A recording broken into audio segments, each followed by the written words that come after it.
সতীনাথ ভাদুড়ীর লেখা উপন্যাস জাগরীর আজকের দ্বিতীয় খণ্ড। আশা করি আপনাদের উপন্যাসটি ভাল লাগছে।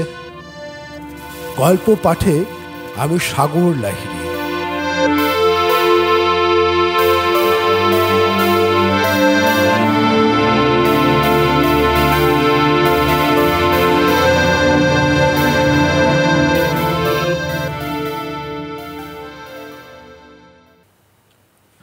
নতুন সিপাহী কখন আসিয়াছে বুঝিতে পারি নাই। চমক ভাঙিল সে যখন জিজ্ঞাসা করিল, বাবু একটা বিড়ি খাবেন? আজ ওয়ার্ডাররা পর্যন্ত অন্তরঙ্গ হইতে চায়। যদি আমার কোনো উপকার করিতে পারে, যদি আমাকে একটু খুশি করিতে পারে, এই সহানুভূতি স্বতঃস্ফূর্ত কৃত্রিমতা ইহাতে নাই। তাহার সহানুভূতির দান প্রত্যাখ্যান করাতে বোধহয় সে একটু মনক্ষুণ্ণ হল। একটু কিন্তু কিন্তু করিয়া সে তাহার ডিউটি সারিয়া লইল। একবার তালাটা খটাং করিয়া নাড়িয়া শব্দ করিল, পরে হড়হড় করিয়া গড়াদের দরজাটা নাড়াইয়া দিল। এ কাজ তাহার আগেই করা উচিত, আগের প্রহরী থাকিতেই। উদ্দেশ্য যে দরজা ঠিক বন্ধ কিনা আর হুড়কো ঠিক পড়িয়াছে কিনা তাহার দেখা। আগের ওয়ার্ডারদের সঙ্গে কয়েদি বন্দোবস্ত করিয়া তালা ঝোলাইয়া রাখিতে পারে, অথচ কয়েদি পলাইলে আগেরকার ওয়ার্ডারের কোনো দায়িত্ব নাই, কেননা সে তাহার পরের ওয়ার্ডারকে চার্জ বুঝাইয়া দিয়েছে। এই জন্যই এত সতর্কতা, এই ব্যবস্থা। কিন্তু আগের ওয়ার্ডার চলিয়া গিয়াছে। ঘরমুখ গরু এ সময়টুকুরও তর সয় না। এক নাগারে দিনে 8 ঘন্টা ডিউটি দিয়াছে, দোষই বা কি? সিপাহীজি একটু মনক্ষুণ্ণ হইয়াছে মনে করিয়া কথা বলিলাম। জিজ্ঞাসা করিলাম ওদিককার ডিগ্রিগুলোর সেল কাজ শেষ করিয়া আসিয়াছে নাকি। বলিল, হ্যাঁ, 10 নম্বর, 9 নম্বর, 7 নম্বর, 3 নম্বর আর 1 নম্বর, এই 5টি ডিগ্রিতে আসামি আছে। আজ 10 নম্বর থেকেই আরম্ভ করিয়াছি। ওয়ার্ডের সিপাহী তো কোথায় বাহিরে বসিয়া গল্প করিতেছে। আমার আর 3 নম্বর সেলের সিপাহীর উপর গিনতির ভার দিয়াছে। কন্ডেম সেলসের 5 জন কয়েদি। জেলের ভাষায় এই ওয়ার্ডটির নাম ফাঁসি সেল। কন্ডেমড সেল শুনিলে আমার মনে হয় যেন সেলগুলি ইঞ্জিনিয়ারিং বিভাগ কর্তৃক কন্ডেমড। ইহা যে কন্ডেমড প্রিজনারদের জন্য, তা হইতেই যে ওয়ার্ডের এই নাম, কথাটা মনে আসে না। 9 ও 10 নম্বর সেলে থাকে 2 জন বোমার কেসের আসামি, আন্ডার ট্রায়াল। উহাদের এ সেলে কেন রাখিয়াছে জানি না। ফাঁসি সেলের 20টি সেল ব্যতীত এ জেলে আরও 40-50টি সেল আছে।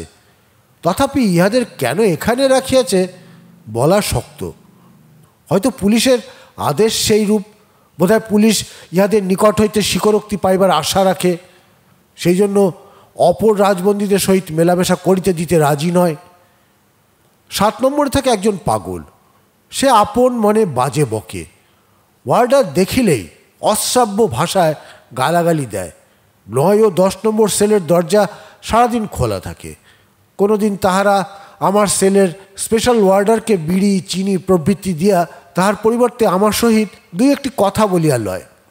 সন্ধ্যাবেলা তাহাদের দরজা বন্ধ হইবার পর তাহারা নিজের সেল হইতে পাগলটিকে চটাইতে থাকে। তার নাম ধরিয়া ডাকিলে সে গালাগালি দিতে আরম্ভ করে। ওয়ার্ডাররা বলে যে লোকটি মিথ্যা পাগলামির ভান করে। এইরূপ তাহারা কত দেখিয়াছে। সরকার এত্তা বুর্বক নাই, হ্যাঁ, রেহাই পাওয়া অতটা সহজ নয়। 3 নম্বরে থাকে একটা খুনি আসামি, ভাইকে খুন করিয়াছে। সে এক অতি কুৎসিত কাহিনী। তাহার পারিবারিক জীবনের কদর্য পঙ্কিলতার বিবরণ তাহার স্ত্রী জজ সাহেবের এজলাসে সর্বসমক্ষে বলিয়াছে। হাইকোর্টে আপিল হইয়াছিল, তাহাও খারিজ হইয়া গিয়াছে। লোকটি দিন রাত সীতারাম সীতারাম বলে আর ভজন গায়। ওয়ার্ডার যে আমাকে আসামি বলিল, কথাটি আমার পছন্দ হইল না। মনে হইতে লাগিল ইহা অপেক্ষা ভদ্র ভাষা তার ব্যবহার করা উচিত ছিল। ছোটবেলার শিক্ষা দীক্ষা সংস্কার আমার মনে যে ছাপ রাখিয়া গিয়াছে, তাহা একেবারে মুছিয়া ফেলা শক্ত। সত্যই তো, ওয়ার্ডার তো ঠিকই বলিয়াছে। আমাকে আসামি বলিবে না তো কি বলিবে? আজ তো আমি জেলের মধ্যে সর্বাপেক্ষা বড় আসামি, যার ফাঁসি শীঘ্রই হইবে। সেই 1 নম্বর সেলে থাকে। 1 নম্বর সেলের পরেই একটি দরজা, কেবল ফাঁসি দিবার সময় ওই দরজাটি খুলিয়া আসামিকে ফাঁসির মঞ্চে লইয়া যাওয়া হয়। অন্য সময় এই দরজাটি বন্ধ থাকে। এই চরম মুহূর্তের পূর্বে একবার দরজাটি দেখিতে ইচ্ছে করে। উহার তালাটি কি মরছে পড়া? আমার সহিত মৃত্যুর ব্যবধান কেবলমাত্র এই দরজাটি। তথাপি আসামি কথাটিতে আমার মনটা খুঁতখুত করিতেছে। বোমার বাবুদেরও তো সিপাহী যে আসামি বলিল, তাহা কিন্তু আমার কানে কটুবোধ হইল না। বোধহয় বোমার মামলার আসামি কথাগুলিতে আমার কান অভ্যস্ত। এই কথাগুলির সহিত দেশ সেবক দিগের স্বদেশ প্রেমের অনেক স্মৃতি বিজড়িত আছে, অন্তত আমার মনে। কিন্তু ফাঁসির আসামি কথাটি শুনিলেই আমার সাধারণ খুনে ডাকাতের কথা মনে পড়ে। ইহাদের চিত্রই ওই কথাগুলির সহিত আমাকে চোর ডাকাতের সহিত এক করিয়া দিল। এই জন্যই বোধহয় কথাটিতে আমার অপছন্দ ও আপত্তি। অন্তরের ভিতর বেদনার অনুভূতি জাগে। একজন ওয়ার্ডারের চক্ষেও আমি পূজ্য দেশ সেবক নই। আমি তাহার নিকট হইতে আশা রাখি প্রশংসার, কথায় না হোক অন্তত হাবে ভাবে আমার ত্যাগের জন্য। ইহাদের জন্য আমি প্রাণ বিসর্জন দিতেছি। কোথায় ইহারা কৃতজ্ঞ থাকিবে তা নয়, কৃতজ্ঞতার পরিবর্তে ইহারা দিতে জানে সহানুভূতি। শহীদের প্রতি সহানুভূতি নয়, যে হতভাগ্য মাত্র আর কয়েক ঘন্টা এই লীলাময় ধরণীকে উপভোগ করিতে পারিবে, তাহার প্রতি করুণা। মনে পড়িল মাসিমাকে।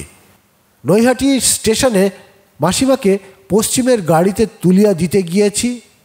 মাসিমার মাথার চুল ছোট করিয়া ছাঁটা, গেরুয়া বস্ত্র পরা, গলায় তুলসীর মালা। নিজের সংসারের সহিত বিশেষ কোনো সম্বন্ধ নাই, মঠে বা আশ্রমে থাকেন। নবদ্বীপ হইতে বৃন্দাবন যাইতেছেন, সঙ্গে বিস্তর লটবহর, সোনামুগের বস্তা, ডাব, ছানা বড়ার কেনেস্তারা, মাজা তিল, গুরু ভাই বোনেদের জন্য যাইতেছে। এই জিনিসগুলি গাড়িতে তুলিয়া দেবার জন্যই আমার আশা।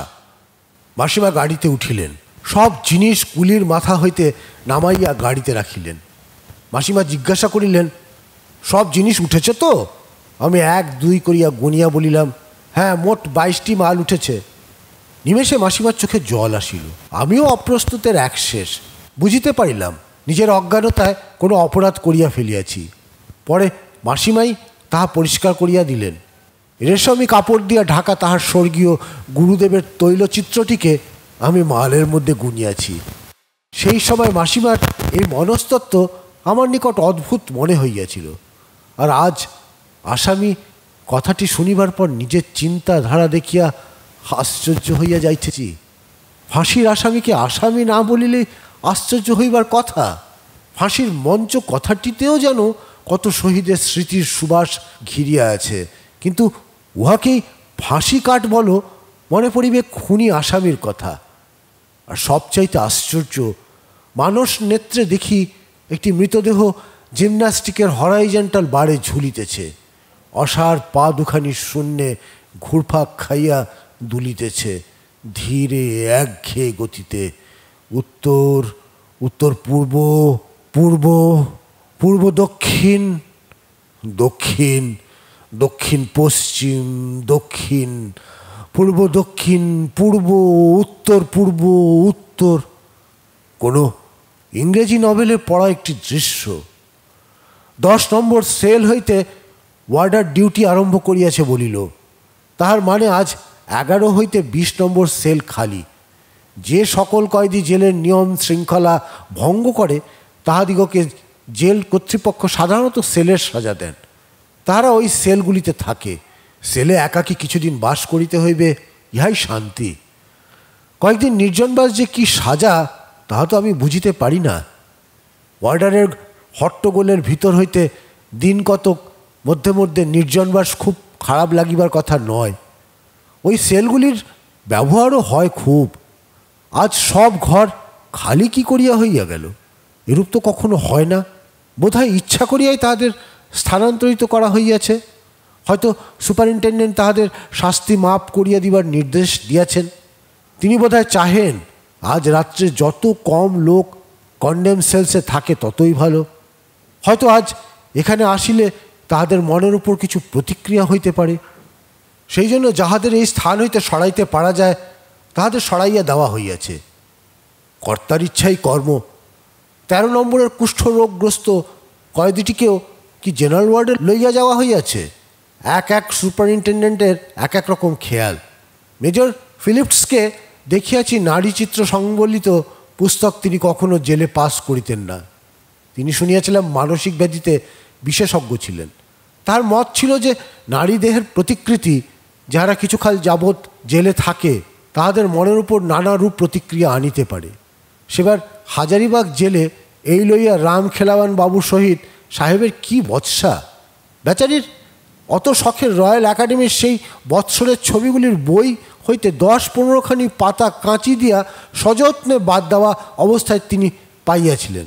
ছবিগুলো পাইলে তাহার মনের উপর কি প্রতিক্রিয়া হইত তাহা হয়তো আমরা দেখিতে পাইতাম না, কিন্তু না পাইয়া সাময়িক প্রতিক্রিয়া কি হইয়াছিল তাহা আমরাও দেখিয়াছিলাম, ফিলিপস সাহেবও দেখিয়াছিলেন।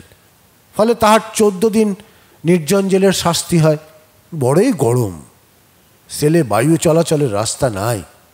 বৈশাখ মাস শেষ হইয়া গেল, এখনও বোধহয় সেলের বাইরেও ওইরূপই গরম। দরজার উপর মেঝেতে গড়া ধরিয়া বসিয়া থাকি, যদি বাহিরে ঠান্ডা কিছু পাওয়া যায়। ঘরের বদ্ধ গুমোট হাওয়ায় মাথা কেমন যেন ভার ভার মনে হয়। লক্ষ্য করিয়াছি যে এই সময় কিছুক্ষণ গড়াদের ভিতর দিয়া মুখ নাক যতদূর বাহির করা যায় ততদূর বাহির করিয়া বাহিরের মুক্ত বাতাস সেবন করিলে ধীরে ধীরে মাথার ভার ভার ভাবটি কাটিয়া যাইতে থাকে।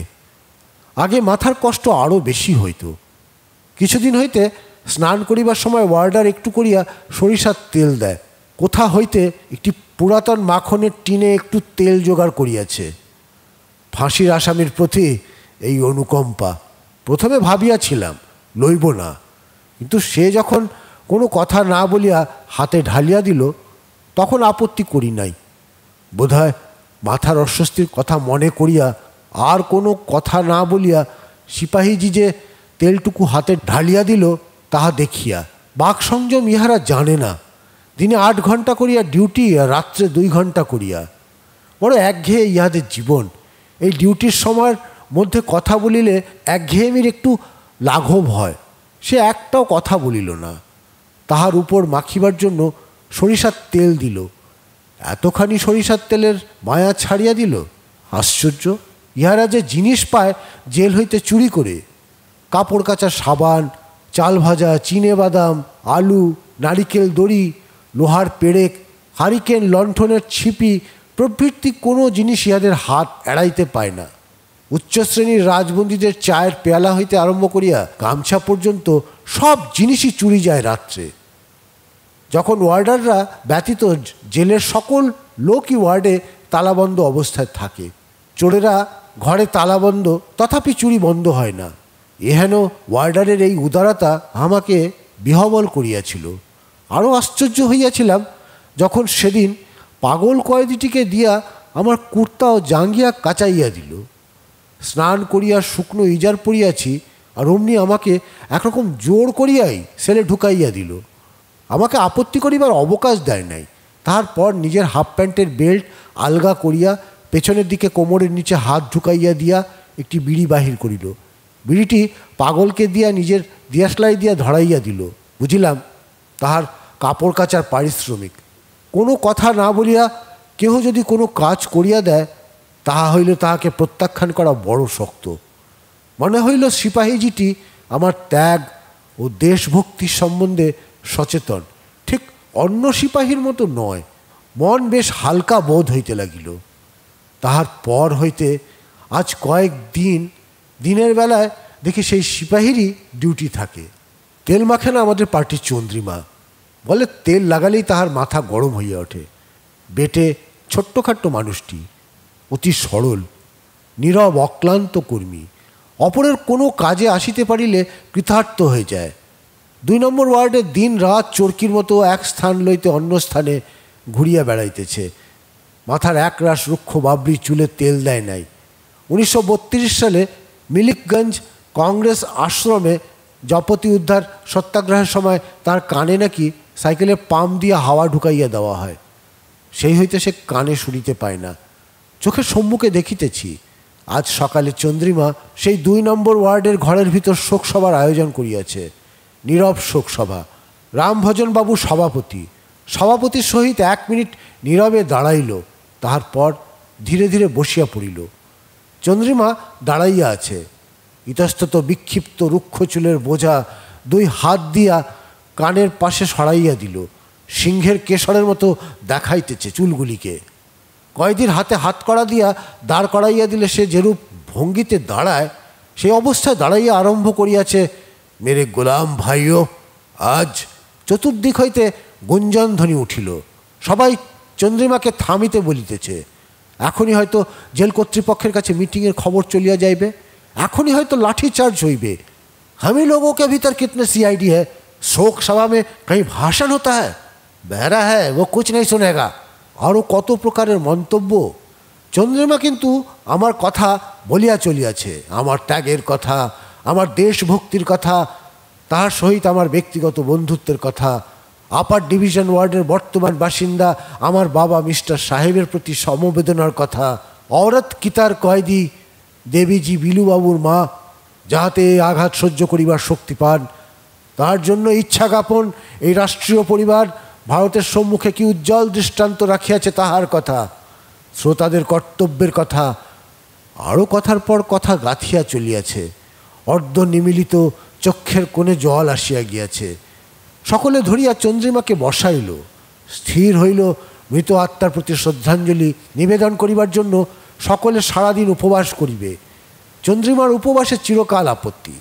তাহার পার্টির লোকেরা রাজনীতি ক্ষেত্রে উপবাসের কোনো প্রয়োজনীয়তা আছে বলে স্বীকার করে না। চন্দ্রিমা কয়েকজন সন্দিগ্ধ চেতা শ্রোতাকে বোঝাইতেছে যে ইহা পাপের প্রায়শ্চিত্ত করিবার কোনো উপবাস নয়, শত্রুর হৃদয় পরিবর্তন করিবার জন্য উপবাস নয়। বিলুবাবু के प्रतिष्ठा के ख्याल में देश प्रेमी के नाते हमें ये करना है। তারপর 2 নম্বর ওয়ার্ডে অশোক গাছটির নিচে কংগ্রেস সোশ্যালিস্ট পার্টির মেম্বারদের একটি মিটিং বসিয়াছে। গোরে সিং বক্তৃতা দিতেছে। সব জিনিস অবজেক্টিভলি দেখিতে হইবে, প্রতি মার্কসিস্টের কর্তব্য, আরও কত কি। জাতীয় সংঘর্ষে পার্টি দানের জন্য তাহারা গর্বিত, কিন্তু একজন কমরেডের মৃত্যুতে তাহারা শোকে মুহ্যমান নয়।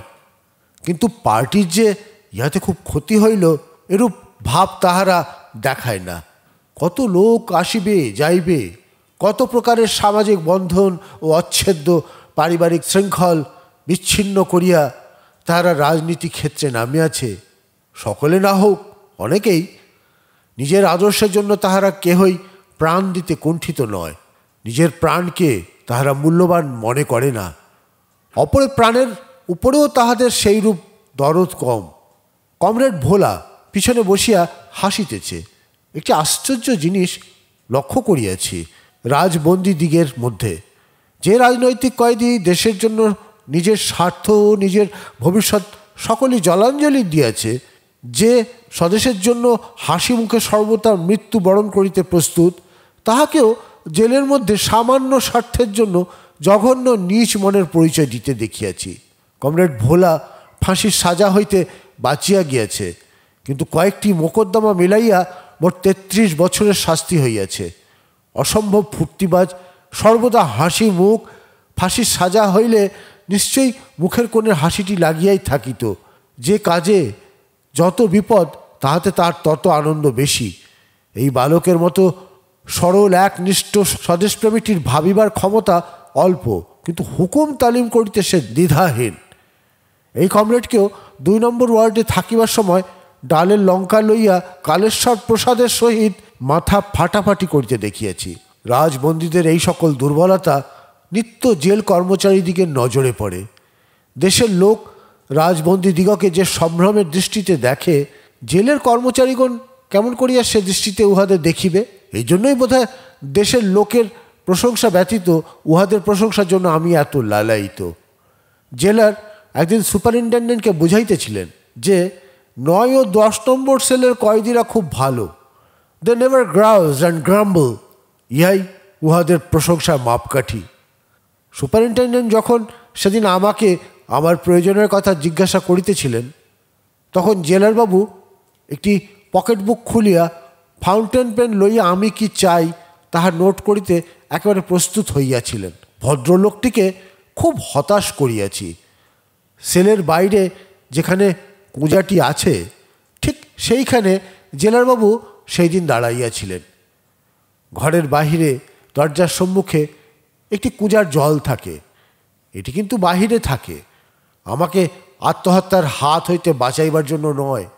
সেলের সকল কয়েদিকেই ইহা হইতে পানীয় জল সরবরাহ করা হয়। অবশ্য 9 নম্বর ও 10 নম্বর বাদে যাহার তৃষ্ণা পায় সে সিপাহীজিকে ডাকে, না হয় সেলের ঘণ্টা বাজায়। সিপাহীজি নিজের ইচ্ছা ও অবকাশ মতো উঠিয়া তাহাকে জল দেয়। সাধারণত যে যখন জল চায় সে তখনই জল পায় না। অনেকের কাকুতি মিনতি যখন একসঙ্গে বেশ মুখর হইয়া ওঠে, তখন সিপাহীজি উঠিয়া কুঁজা হইতে জল গড়াইয়া দেয়। 1 নম্বর সেলের বিশেষ খাতির, সেজন্য আমার দরজার সম্মুখে কুঁজাটি রাখা থাকে। কুঁজার নলটি গড়াদের ভিতর দিয়া টানিয়া লইয়া গ্লাসে জল গড়াইয়া লইলাম। যত দূর পারি জল গড়াদের বাহিরে ফেলিতে চেষ্টা করিয়া মুখ চোখে জল দিয়া লইলাম। মুখ চোখ দিয়া যেন আগুন বাহির হইতেছিল। সেলে নালি নাই, এই দরজার নিচ দিয়াই জল বাহিরে যাইবার কথা। মুখ চোখ ধুইবার সময় জল বেশিরভাগ ভিতরেই পড়িল। কুলকুচা করিয়া বাহিরে ফেলিলাম। দেওয়াল আর মেঝের সংযোগস্থলের সেই ছোট্ট গাছটির ওপর। এই গাছটিতে কুলকুচা করিয়া আমি প্রত্যহ জল সিঞ্চন করি। প্রতিবারই যখন কুলকুচা করি কত দূর জল ফেলা যায় তার পরীক্ষা করি। মোটামুটি এ সম্বন্ধে ধারণা হইয়া গিয়াছে। দাঁড়াইয়া বসিয়া মুখের ভঙ্গি বদলাইয়া কত রকমে নিজের সহিত প্রতিযোগিতা করি, আগের রেকর্ড ভাঙিবার চেষ্টা করি। দ্বীপ প্রহরে যখন বাইরের সিমেন্টের মেঝে তাতিয়া আগুন হইয়া থাকে, তখন কুলকুচা করিয়া তাহার উপর জল ফেলি। তাহার পর 1, 2 করিয়া গুনিতে থাকি কতক্ষণ জল নিশ্চিহ্ন হইয়া শুকিয়া যায়। কী গাছ জানি না, তামাটে রঙের পাতা, পাতাগুলি নিমের পাতার মতো দেখিতে। লণ্ঠনটি কাছেই থাকায় গাছটি স্পষ্ট দেখা যাইতেছে। ছোট লতানে গোছের গাছ, দেওয়ালটিকে আঁকড়াইয়া ধরিয়াছে। লণ্ঠনের আলোতে ছোট ছোট হলদে ফুলগুলিকে দেখা যাইতেছে না। কি বাঁচিবার আকাঙ্ক্ষা গাছটির! ইট আর সিমেন্টের মধ্যে ফাটল, তাহারই মধ্য দিয়া ইহা জীবনী শক্তি আকর্ষণ করিয়া লইতেছে। আমার অবর্তমানেও লইতে থাকিবে। আমার কুলকুচার জলের প্রত্যাশা সে রাখে না। গাছটির দিকে তাকাইলে মনে হইতেছে উহারা ডাঁটা ভাঙিলেই সাদা ঘন দুধের মতো রস বাহির হইবে। ক্ষেত পাঁপড়া, যাকে আমরা বলি খিড়ুই, তাহার রসও ঠিক এইরূপ দেখিতে। সেই রস জ্যাঠাইমা আমার কণ্ঠার নিচে একটি ফোড়ার ওপর লাগাইয়া দিয়াছিলেন, ফোড়া ফাটাইবার জন্য।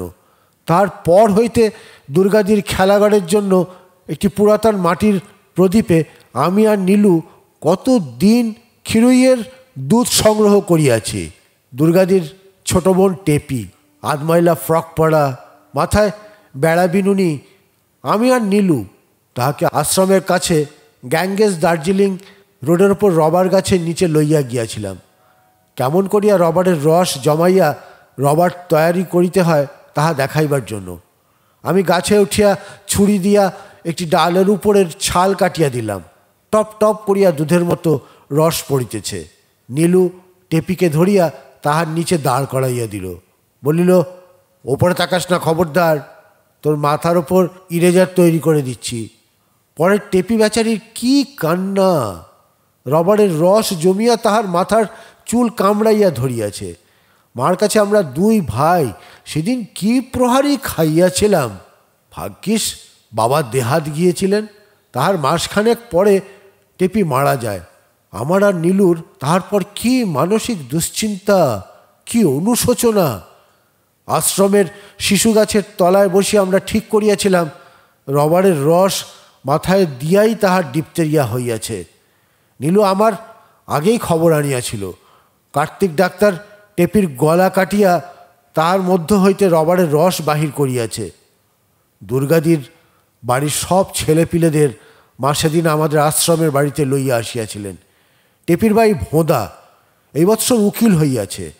তখন সে কত ছোট, মার কাছে শুইয়াছিল। রাত্রে বাড়ি যাবার বায়না ধরিয়া কি কান্না! দরজার সম্মুখে বসিবার উপায় নাই, জলে ভিজিয়া গিয়াছে। নীল ডোরাকাটা ইজারটি দিয়া জল মুছিয়া লইলাম। ইজার ময়লা হইলেও আর ক্ষতি নাই, কাল তো আর ওটিকে পড়িতে হইবে না। 9 বৎসর আগে ভূমিকম্পের সময় মেঝেতে এই স্থানে গর্ত হইয়া গিয়াছে। আজ পর্যন্ত সেই অবস্থাতেই রহিয়া পিডব্লিউডির কর্মনিষ্ঠার সাক্ষ্য দিতেছে। 1 নম্বর সেলে যে থাকে তার আবার এত বাজ বিচার। ফাঁসির মঞ্চ হইতে সর্বাপেক্ষা নিকটে এই ঘর, আর যে আসামির ফাঁসির দিন সর্বাপেক্ষা নিকটবর্তী তাহারই দাবি এই ঘরের উপর। সেলের 4500 বাসিন্দাদের মধ্যে এই ঘরের উপর আমার দাবি সর্বোচ্চ। পিডব্লিউডির লোকেরা ঠিকই ভাবিয়াছে, ভিজা মেঝের ওপর বসিয়া বাদগ্রস্ত হইতে যতদিন সময় দরকার এই বাসিন্দাকে ততদিন বাঁচিতে হইবে না। আর যদি বিড়ালের ভাগ্যের শিকা ছিঁড়িয়া তার মার্সি পিটিশন মঞ্জুর হইয়া যায়, তাহা হইলে সামান্য রোগের কথা ধর্তব্যের মধ্যে নয়। আজিকার দিনেও কিন্তু মনে হইতেছে এই ভিজার ওপর বসিয়া অসুখ করিতে পারে। একটা গল্প পড়িয়াছিলাম, একজন লোক আত্মহত্যা করিতে প্রস্তুত, বিশেষ শিশি মুখের কাছে লইয়া গিয়াছে। হঠাৎ তাহার বন্ধু বাহির হইতে ইয়া দেখিয়া পিস্তলটি তাহার দিকে নিশানা করিয়া বলিল, ফেলে দে বলছি গ্লাসটা, নাহলে এক্ষুনি গুলি করলাম। হাত হইতে গ্লাস পড়িয়া গেল। কে বুঝতে পারে মনের এই গতি? হয়তো দরজার সম্মুখে এই গর্তটি ভূমিকম্পের পর মেরামতের সময় নজরে পড়ে নাই। ইঞ্জিনিয়ারের বিশেষ দোষ নাই, হঠাৎ নজরে পড়ে না। কাছাকাছি জল পড়িলে সব জল ওই স্থানে জমা হয়, তখন বোঝা যায় ওই স্থানে একটি গর্ত। কি কাণ্ড সেবার ভূমিকম্পের সময়! 1934 সালের ভূমিকম্পের কথা বলিতেছি। পাটনা ক্যাম্প জেল হইতে উত্তর বিহারের সকল রাজবন্দীকে গভর্নমেন্ট ছাড়িয়া দিল ভূমিকম্প পীড়িত জনগণের সেবার জন্য। নীলু 1932-এর শেষের দিকে ছাড়া পাইয়াছিল। বাবা মা দুজনেই জেলে। নীলু জ্যাঠাইমার বাড়িতে থাকিয়া পড়ে। আমরা বিএনডব্লিউ রেল দিয়ে আসিতেছি। প্রতি স্টেশনে ভূমিকম্পের ধ্বংসলীলার চিহ্ন বিদ্যমান। পথহারা না কোন স্টেশনের কাছে একদিন বসিয়া থাকিতে হইল। পুল ভাঙ্গিয়া গিয়াছে, নৌকায় পার হইবার বন্দোবস্ত হইয়াছে। গভর্নমেন্টের নিকট হইতে 3 আনা খোরাকি পাওয়া গিয়াছিল। সেই নদীর ধারের হাটে দইওয়ালার সহিত ঠিকা হইল 4 পয়সায় যে যত দই খাইতে পারে। নগেন্দার সিং প্রায় 4-5 সের দই খাইল, বিনা মিষ্টিতে লালচে রঙের মহুয়া দই, সঙ্গে পয়সা নাই। কারাগোলা রোড স্টেশন হইতে পূর্ণিয়া পর্যন্ত হাঁটিয়া যাইতেই হইবে। গ্যাঞ্জেস দার্জিলিং রোডে কি বড় বড় ফাটল! হরদার পুলটি ভাঙিয়া গিয়েছে। হরদা বাজারের নিকট গিয়া পা আর চলে না। দুবেজি কংগ্রেস কর্মী তাহার দোকানে উপস্থিত হইতেই তাহার স্ত্রী দৌড়াইয়া ভিতরে চলিয়া গেল। অল্পক্ষণ পরে প্রণাম এই কথা বলিতে বলিতে বাহির হইয়া আসিল। দেখলাম মিলের শাড়ি বদলাইয়া সবুজ পাড়ের খদ্দরের শাড়িখানি পরিয়া আসিয়াছে। গায়ের রং এত বয়স সত্ত্বেও সুন্দর, ফুটফুটে, রিজু দেহ, টিয়া পাখির ঠোঁটের মতো বাঁকা নাকটি, সর্বোপরি চোখ মুখের একটি আত্মমর্যাদার ভাব বৃদ্ধার রূপকে আরও শ্রীময়ী করিয়া তুলিয়াছে। দুবেজির স্ত্রী ও দুবেজি কি খাতিরটাই করিল! দুধে চিড়ে ভিজাইয়া সে চিড়া দই দিয়ে আমরা রঙ্গ কৌতুকের মধ্যে তৃপ্তি করিয়া খাইলাম। কৌতুকের লক্ষ্য দুবেজি। সকলেই তাহার ভোজপুরি বুলি অনুকরণ করিয়া কথা বলিবার চেষ্টা করিতেছে। দুবেজি পৌঁছাইলামকে চৌপাল বলেন। তাহা লইয়া কি হাসি!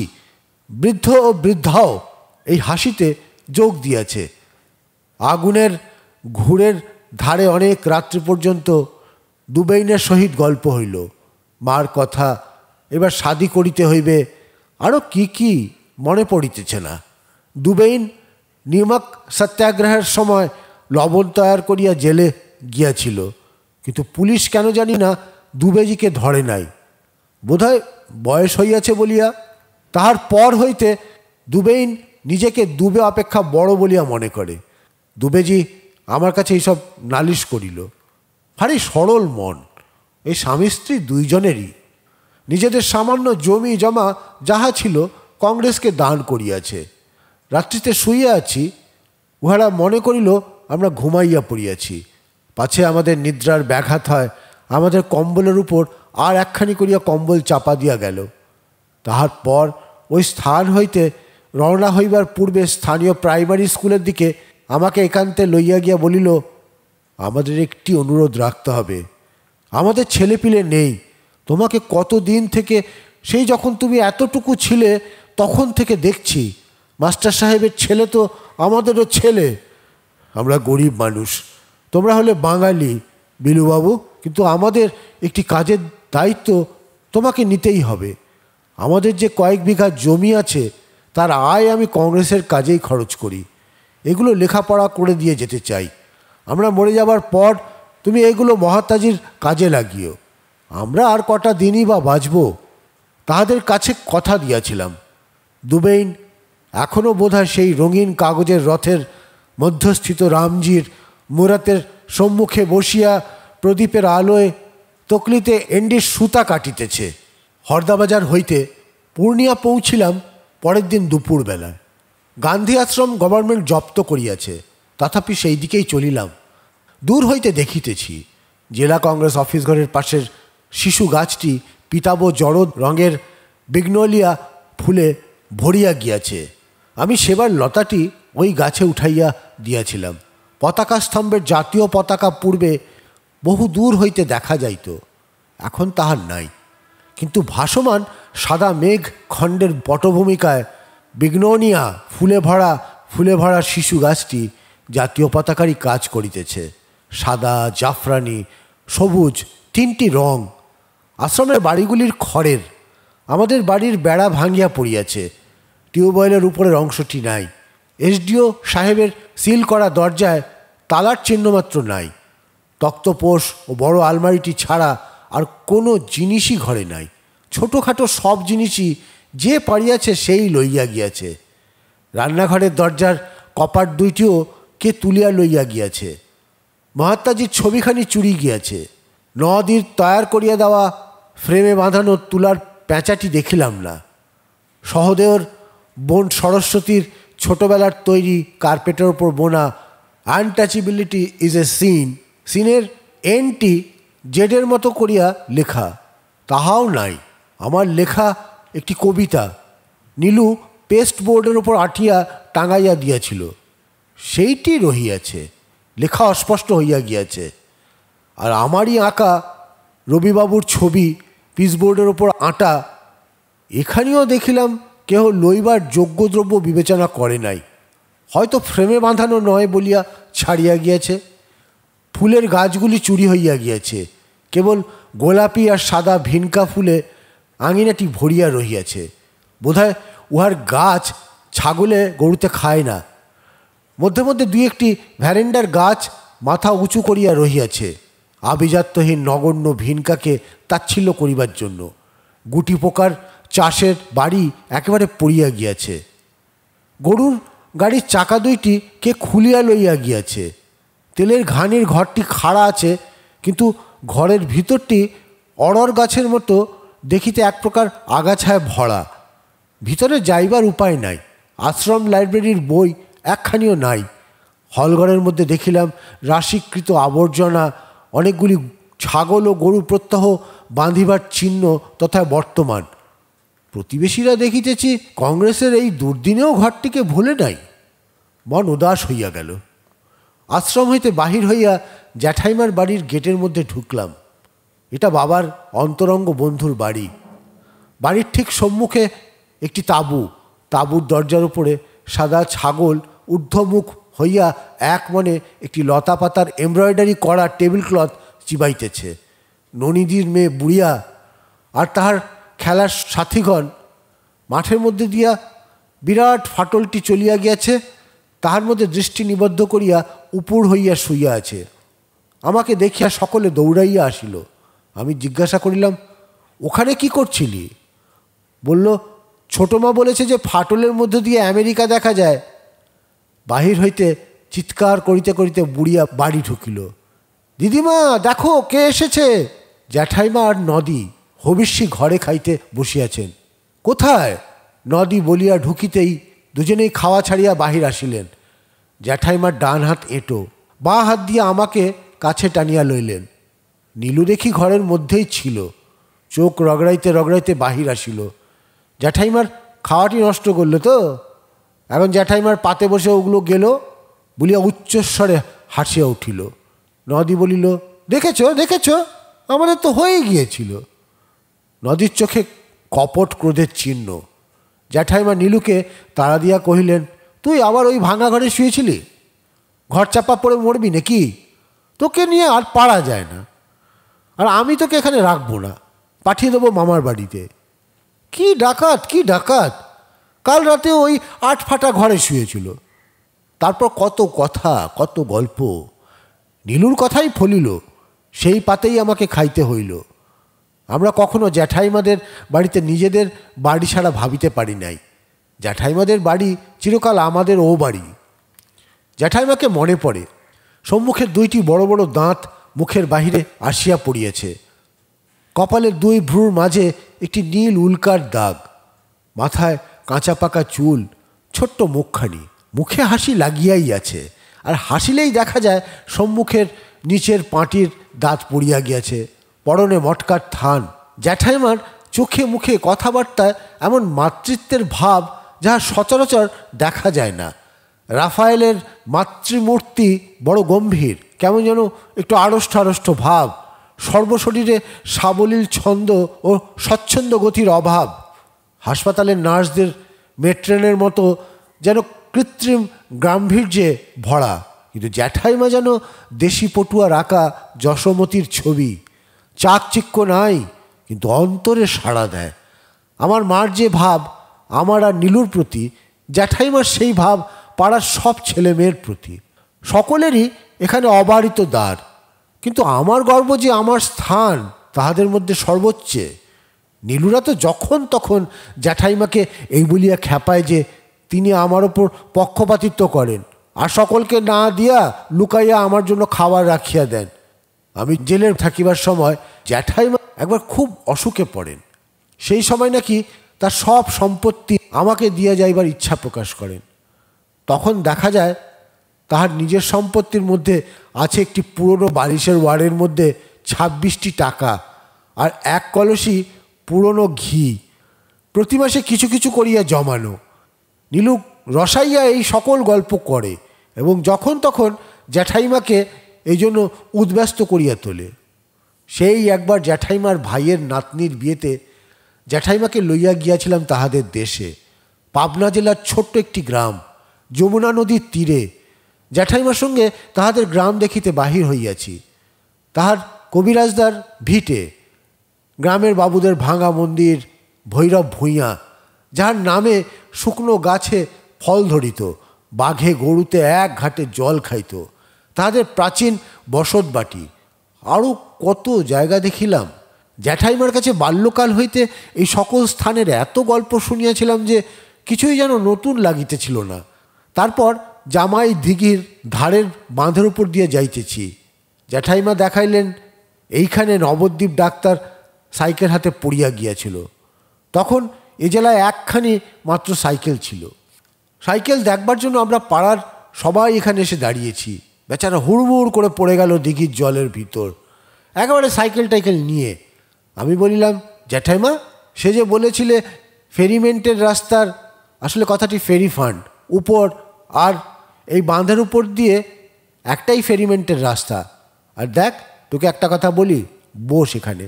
তুই যে আমাকে জ্যাঠাইমা জ্যাঠাইমা বলে ডাকিস, আমার একটুও ভালো লাগে না। আমাকে মা বলতে পারিস না? আমি কেমন যেন হতভম্ব হইয়া গেলাম।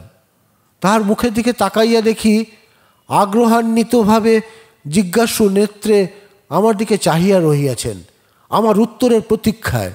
প্রগাঢ় স্নেহপূর্ণ মাতৃত্বের ঝলকে মুখ উদ্ভাসিত। প্রশ্নটি এত অপ্রত্যাশিত যে আমার মুখে উত্তর যোগাইতে বেশ কিছুক্ষণ সময় লাগিল। ভাবিয়া চিন্তিয়া বলিলাম, জ্যাঠাইমাও যা মাও তাই, দুই তো একই।